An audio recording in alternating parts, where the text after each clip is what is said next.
Welcome into this video. I would like to take you through how you can effectively uninstall an application or a software from your computer.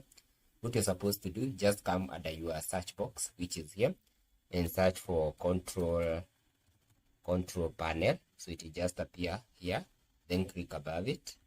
So you'll be taken into this window at the control panel. Just come to where we have uninstall programs, then just put your cursor, or just click where you have the app which you want to uninstall. Just click above it, then right click, then hit install.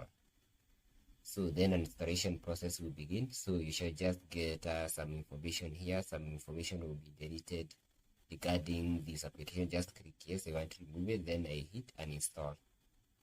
So the application is uninstalling, and after the uninstallation process is complete, let me show you.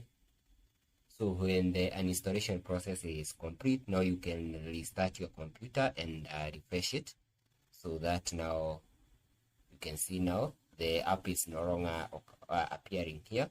So after you are through with the installation process, you can just click at the start and then restart your computer to ensure that the uninstallation is done properly. So thank you for watching.